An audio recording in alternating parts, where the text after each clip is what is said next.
మీరు ఆన్లైన్లో వస్తువు కొనాలనుకుంటున్నారు. అప్పుడు టక్కున వచ్చే ఆలోచన ఫ్లిప్కార్ట్, అమెజాన్. ఆ రెండింటిలో ఏదో ఒక యాప్ ఓపెన్ చేసి మీకు ఏ వస్తువు కావాలో సెర్చ్ చేశారు. అప్పుడు మీకు సెర్చ్ లిస్ట్లో టాప్లో 1-2 కంపెనీలకు చెందిన ప్రోడక్ట్స్ కనిపిస్తాయి.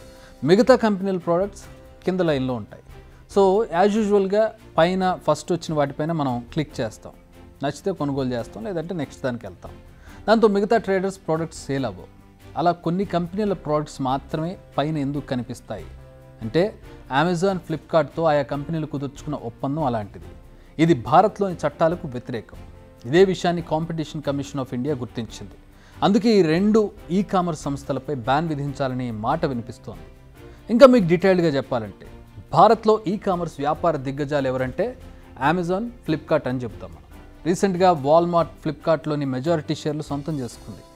దేశంలోనే ఆన్లైన్ షాపింగ్ వెబ్సైట్లలో వినియోగదారులను ఆకర్షిస్తూ ఒకదానిపై మరొకటి పోటీ పడుతుంటాయి. బిగ్ బిలియన్ డే అంటారు, గ్రాండ్ సేల్ అంటారు. ఈ విధంగా భారీ డిస్కౌంట్లు ప్రకటించి ఒకరితో ఒకరు పోటీ పడుతూ సంవత్సరానికి 4-5 సార్లు 5-6 సార్లు ఈ రకంగా సేల్స్ చేస్తూ భారీ వ్యాపారం చేస్తూ ఉంటాయి.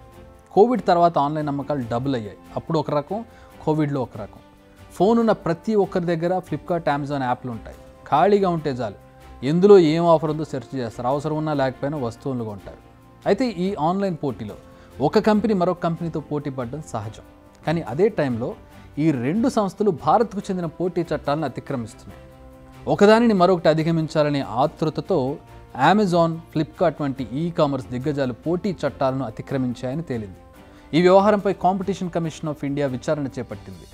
అమెజాన్, ఫ్లిప్కార్ట్లు తమ పార్ట్నర్స్గా ఉన్న కంపెనీలకు ఎక్కువగా ప్రాధాన్యతనిస్తూ ప్రమోషన్ పేరుతో చట్టాలను అతిక్రమించారని తేలింది. అంటే ఇంతకు ముందు మనం చెప్పుకున్నట్టుగా లిస్ట్లో మనం ఒక వస్తువును సెర్చ్ చేస్తున్న సందర్భంలో టాప్ 1-2 కంపెనీలు, 3 కంపెనీలు ఏది ఫస్ట్ ఏది సెకండ్ ఉండాలనే దానికి సంబంధించి వాళ్ళు ఒక ఒప్పందం కుదుర్చుకుని వాళ్ళ దగ్గర నుంచి డబ్బులు తీసుకుంటారు, లేదా ఆ కంపెనీలతో వీళ్ళు టైఅప్ అయి ఉంటారు.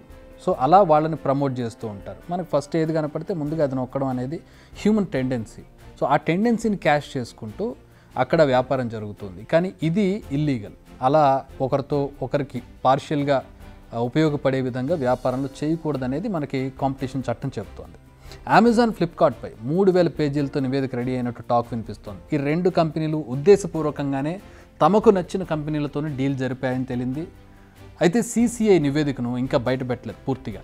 ఆ నివేదికను త్వరలో జరిగే గ్రేట్ ఇండియన్ సేల్స్ తర్వాత బయటపెట్టే అవకాశం ఉంది.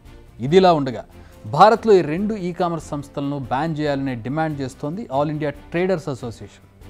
బీజేపీ ఎంపీ ప్రవీణ్ ఖండేల్వాల్ కూడా ప్రభుత్వం ఈ విషయంలో జోక్యం చేసుకోవాలంటున్నారు.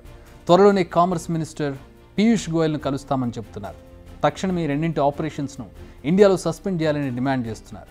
ఫ్లిప్కార్ట్, అమెజాన్తో దాదాపుగా 80 మిలియన్ల చిన్న వ్యాపారులు ఆర్థికంగా చితికిపోతున్నారని ప్రభుత్వం దృష్టికి తీసుకెళ్తామన్నారు. తాము మాత్రం భారత్ చట్టాలను ఎక్కడా అతిక్రమించలేదని ఫ్లిప్కార్ట్, అమెజాన్ చెబుతున్నాయి. కొద్ది సంవత్సరాల క్రితం వరకు షాపింగ్ అంటే పర్టికులర్ సెంటర్స్కు వెళ్ళి షాపుల్లో కొనుగోలు చేసేవారు. ఇప్పుడు షాపింగ్ అంటే దాదాపు ఆన్లైన్ అయిపోయింది. ఏది కావాలన్నా 100 రూపాయల వస్తువు నుంచి లక్షలు విలువ చేసే వస్తువులు, ఆఖరికి ఇళ్ళు కూడా ఆన్లైన్లో దొరుకుతున్నాయి. చౌకగా దొరకడం, పైగా ఇంటి వద్దకే డెలివరీ చేయడంతో ఆన్లైన్ షాపింగ్కే అందరూ మొగ్గు చూపుతున్నారు. CCI నివేదిక తర్వాత అమెజాన్, ఫ్లిప్కార్ట్ను బ్యాన్ చేయాల్సి వస్తే పరిస్థితి ఏంటి? ఒకవేళ అదే జరిగితే ఆన్లైన్ షాపింగ్ ప్రియులకు అదో బ్యాడ్ న్యూస్ అని చెప్పాలి. ఏదేమైనా గతేడాది ఆన్లైన్ విక్రయాల మార్కెట్ $85 బిలియన్ చేరుకుంది. భారత లెక్కల ప్రకారం సుమారు 5,90,000 కోట్లు.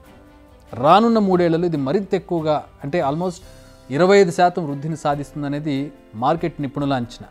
త్వరలో CCI సబ్మిట్ చేసే ఫైనల్ నివేదికపైనే అమెజాన్, ఫ్లిప్కార్ట్ భవిష్యత్ ఆధారపడి ఉంది. Let's wait and see. Big TV outlook కథనాలు నచ్చితే వెంటనే బిగ్ టీవీ ఛానల్ ను సబ్స్క్రైబ్ చేయండి.